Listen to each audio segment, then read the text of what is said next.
Fast Five, where I talk about 5 things related to selling your business. And today we're going to talk about the 3 legs of the stool.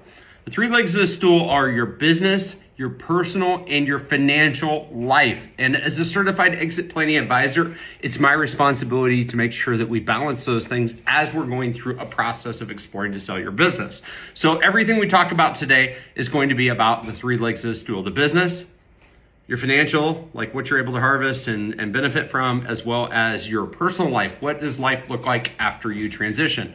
So the first thing we're going to talk about is why your business plan of selling your business will probably fail if you don't tend to your personal goals. This is a big one.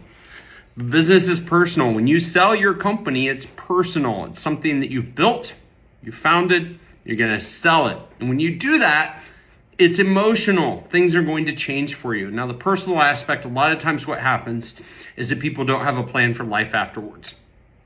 They just don't know what they're going to do with the resources that they were able to harvest.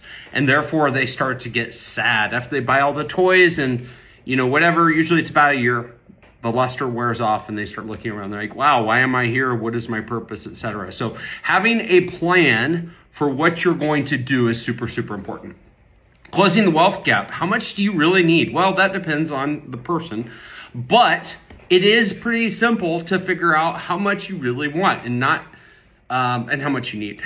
Want and need, they could be 2 different things, but it's actually pretty simple. You work backwards. Like, assume you're going to live to be 100 years old or whatever it is.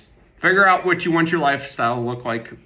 Factor in, inflation and what your expected return is, and you can get to a number. Like, I know what my number is, and I also know what my want number is and what my need number is, and then work backwards. And it just depends. I hate to say that, but that's one of those. It's going to be different if you're selling your business at 21 versus 61 years old. Developing a personal vision for life after business. I love this. I love this. I love this. I love this. And here is why. I think everybody should have a personal vision for their life. I am very intentional about why I show up on this big rock, to be the filament in the lives of the people I touch, to be the light. Like, that is my purpose. That's it. It has nothing to do with work. Work's a vessel. My companies are vessels where I can go do that, but that is my mission. And I can take that mission and do a variety of different things. So figure out what your personal vision is for your life. Get very, very real about it. Dream. Go experiment with things. Try different hobbies. Try all sorts of different things so that you can make sure that you have a personal vision for your life. It could be a lot of travel, whatever. Next one, contingency planning for the 5 Ds. So we've got death, disability, we've got divorce, distress, and disagreement that tear apart 50% of businesses. Like 50% of owners will leave their business due to one of the 5 Ds, not on their own terms. So how do we plan for it? Well, we got to say that those odds are pretty good. We've got to say that those odds are pretty good. And because they're pretty good, what does that mean for us? Does that mean we put our head in the sand and we ignore it? Does it mean we get depressed? No, it doesn't mean any of those things. It means that we just build a plan in case one of those things happens to us. And actually, one of those things will happen to you. There's a 100% chance that death is going to happen to you. And some of the other things may happen to you. I hope they don't. So if we're realists and we're pragmatic and we understand that the odds are 1 in 2, that one of those things is going to take us out before we want to, and we really don't want to leave other people with these issues, let's take ownership and start solving them now. And understanding what they are is actually pretty simple.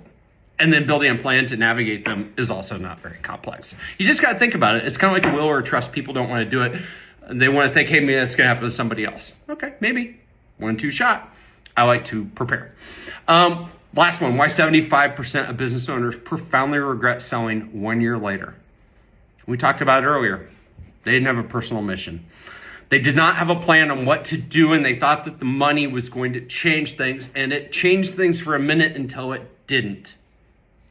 If you've ever had money before, you've got it, and then you look back and you're like, well, that was it was interesting, and it was cool, and it was fun when that happened, but it really didn't change things. And there's all sorts of psychology and research on this. Like, don't believe me, go look at it. But money actually, well, first of all, happiness is not a state. It's a temporary fleeting emotion. You never really reach it. And secondly, money's not the tool to get there. It can provide some joy, Don't get me wrong, it lubricates life. It makes life a lot easier. But a year later, most people realize that it didn't really do what maybe they thought it was going to do. This is why lottery winners are miserable and all sorts of things, right? Money will not provide the thing that you're looking for typically. Typically, it's going to have to be something that's a little bit more intrinsic. It's going to have to be purposeful. It's going to have to light you up inside, or it's just not going to be a thing. So there you go. Back next week. See ya.